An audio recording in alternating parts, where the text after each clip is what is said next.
Muito bem, voltamos a falar direto da página do Jornal Visão Espírita no YouTube e no Facebook para mais uma gota de Espiritismo, mais uma gota de O Livro dos Espíritos. Livro 2º, capítulo 7º, Retorno à Vida Corporal. O item é Simpatias e Antipatias Terrestres, questões 389, 390 e 391. No vídeo de ontem, nós falamos sobre as simpatias e hoje nós vamos falar nas antipatias terrestres, certo? E vamos encerrar o item. Como eu falo, todo encerramento de item, não tenho capacidade para esgotar o assunto, evidentemente que não. A gente encerra o assunto com um pouquinho de explicação que a gente faz aqui nessa gotinha de Espiritismo de todo dia, tá bom? Deixa o seu like, se puder curtir é bacana, se puder comentar melhor ainda, se puder compartilhar, então você faz uma grande gentileza para a doutrina. Esse vídeo não é monetizado, não ganhamos nada com ele. O importante é a divulgação da doutrina espírita, tá bom? 389. De onde vem a repulsão instintiva que se tem por certas pessoas já à primeira vista? Repulsão. Resposta: espíritos antipáticos que se percebem e se reconhecem, entre aspas, sem se falar. No vídeo de ontem nós falamos sobre as simpatias, automáticas. Veja bem, se eu nunca tive contato com o espírito, se é a primeira vez que eu estou tendo contato com o espírito, instintivamente o que eu tenho? Eu tenho simpatia. Instintivamente eu tenho simpatia. E aí, conhecendo melhor, depois nós vamos ver se temos os mesmos gostos ou não, para essa afinidade então surgir e aí eu gostar daquela pessoa, aquela pessoa gostar de mim.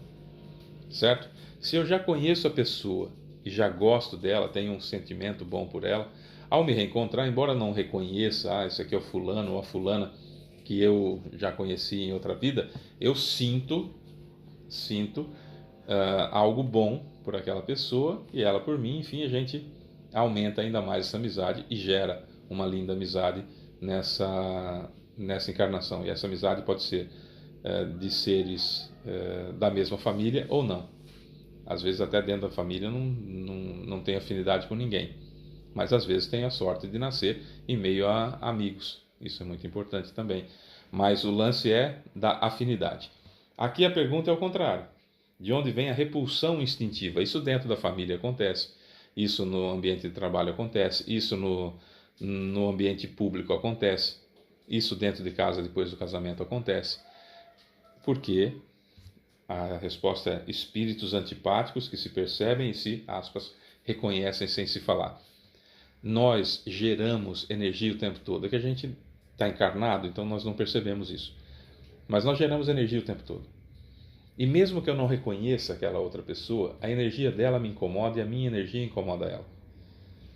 É aquela antipatia, não fui com a cara da pessoa. Às vezes a gente usa até um termo das religiões de matrizes africanas, que a gente fala assim, meu santo não bateu com o dele. Não é? Às vezes a gente usa outro, não deu certo aqui, não sei, senti uma coisa ruim. Não importa o termo que a gente use. É a antipatia, naquela pessoa não me desce. Também é muito usado isso no interior de São Paulo. Não me desce. Essa pessoa não me desce. Eu nunca vi. Isso acontece, por exemplo, na televisão. Você está assistindo alguém num filme. Você está assistindo e de repente você fala, nossa, não vou com a cara daquela pessoa.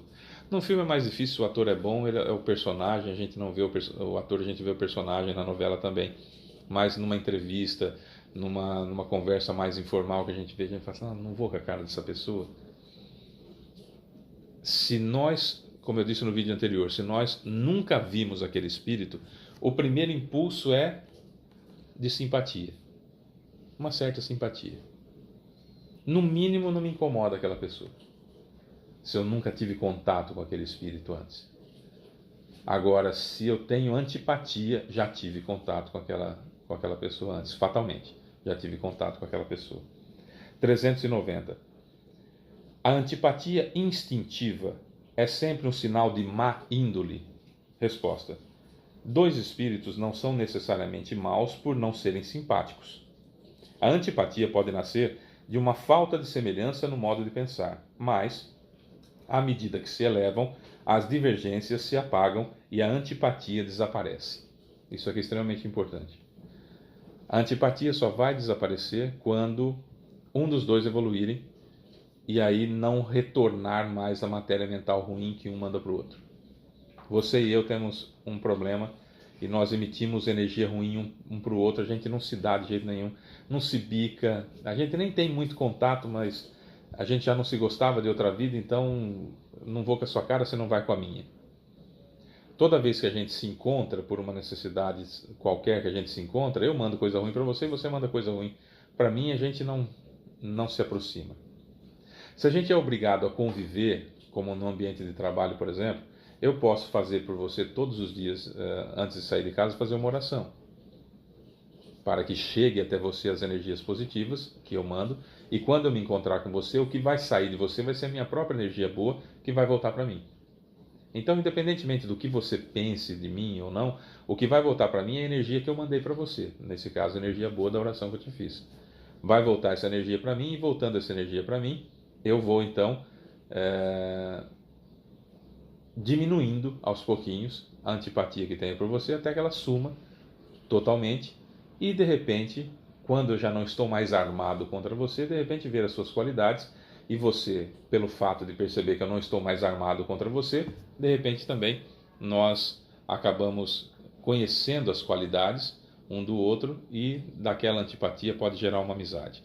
Mas um tem que começar. Que sejamos nós os espíritas a fazer isso, né? Dar o primeiro passo, que nós os espíritas possamos nós darmos o primeiro passo. Eu acho que isso é extremamente importante. Então, dentro dessa situação, a simpatia gratuita, ela acontece se eu nunca vi o espírito ou se eu já tenho simpatia por ele. A antipatia gratuita, ela existe quando eu já tive contato com aquela pessoa e gero energia ruim para ela e ela gera energia ruim para mim. A gente não se dá. Mas isso pode resolver, isso pode melhorar, tem a questão. A antipatia instintiva é sempre um sinal de má índole? Não necessariamente de má índole, né? Eu só não gosto da outra pessoa, não gosto do jeito que ela se comporta, independentemente de ser errado ou não, né? De repente ela pode ser uma pessoa extremamente boa, mas tem uma religião que eu não gosto. E eu também sou uma pessoa boa, mas o jeito dela professar a religião dela me incomoda, então eu tenho uma antipatia por ela. Como acontece muito conosco, né? Eu falei o contrário porque normalmente acontece conosco. Nós somos espíritas e a pessoa gosta da gente, tem uma certa afinidade com a gente. Quando descobre que a gente é espírita, corta relações, já gera uma antipatia, porque vê uma situação ruim, o fato de nós sermos espíritas, então vê a gente torto. Nós somos de má índole, ele é de má índole, eu sou de má índole? Não. Mas uma diferença de gosto pode gerar essa antipatia. Se for alimentada, essa antipatia pode virar uma cisão grave. Agora, se não for alimentada, quando a gente evoluir um pouco mais, ou estivermos no plano espiritual, a gente vai ver a bobagem que era essa puerilidade, essa infantilidade, dessa rusga que tínhamos, dessa implicância que tínhamos um com o outro, e isso passa. Então depende da nossa evolução, quando mais evoluídos, e se nós dermos o primeiro passo, sempre vai ser possível reverter uma antipatia que não é de má índole, mas quando é de má índole aí a gente se afasta mesmo e deixa o sujeito evoluir. 391. A antipatia entre duas pessoas nasce primeiramente naquela cujo espírito é pior ou melhor? A antipatia surge no que é mais evoluído ou no que é mais atrasado? Resposta: em ambas. Mas as causas e os efeitos são diferentes. Um espírito mau antipatiza com qualquer um que possa julgá-lo e desmascará-lo. Ao ver uma pessoa pela primeira vez, ele sabe que vai ser desaprovado. Seu afastamento se transforma em ódio e inveja e lhe inspira o desejo de fazer o mal. O bom espírito tem repulsa pelo mau espírito porque sabe que não será compreendido por ele e porque não partilham dos mesmos sentimentos. No entanto, seguro de sua superioridade, não sente pelo outro ódio nem inveja, limita-se a evitá-lo e lamentá-lo. Basicamente aquilo que a gente falou, o primeiro passo daquele que quer buscar o encerramento dessa antipatia, mas não ficar estendendo o pescoço benevolentemente ao assassino, como está no capítulo 17 do Evangelho segundo o Espiritismo. Não é? Eu tenho que amar os meus inimigos. O que isso significa? Fazer o bem àqueles que me odeiam e orar por aqueles que me perseguem e me caluniam. Mas não quer dizer que eu tenho que ficar lambendo o sujeito. Não é? Me afasto, ele fica lá, eu fico aqui. Não é? Não preciso ficar forçando uma coisa que não vai melhorar, porque os dois têm que querer que haja reconciliação. Isso vale para a família também, vale muito para a família. Às vezes nós temos um caso complicado na família, de reharmonização, de necessidade de reharmonização da família, mas um não quer. E quando um não quer, dois não brigam, não é? Quando um não quer, dois não se reconciliam também.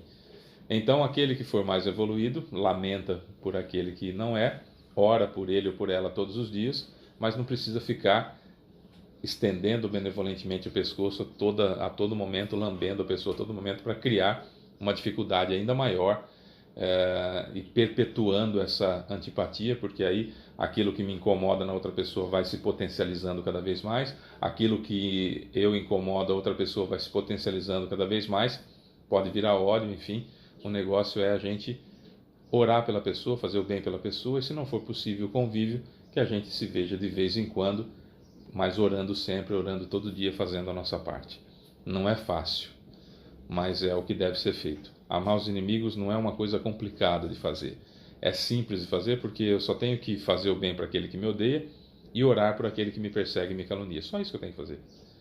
Jesus é muito específico nessa área. O que eu tenho que fazer é isso.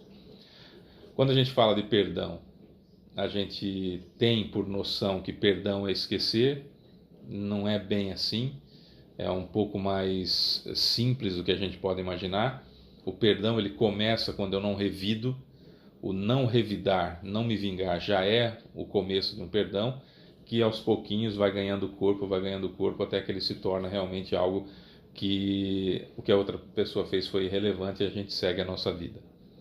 Mas o perdão começa com a não vingança, com o não revide, com o não devolver ao outro aquilo que ele me fez. Esse é um ponto extremamente interessante que dá para a gente fazer.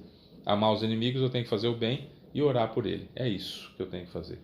Basicamente, não tenho que ficar estendendo benevolentemente o pescoço ao inimigo e deixando que o tempo passe e que ele também ou ela evolua o suficiente para que os dois comecem a um fazer oração para o outro tantas vezes que, ao nos encontrarmos, a única coisa que a gente sente pelo outro é aquela coisa boa que eu mandei para ele que está voltando para mim, né? É isso, basicamente é isso.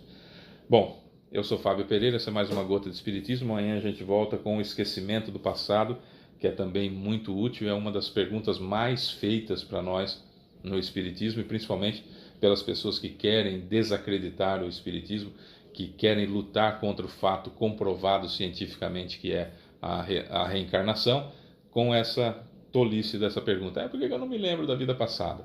E a gente vai entender o porquê do porquê a partir do vídeo de amanhã.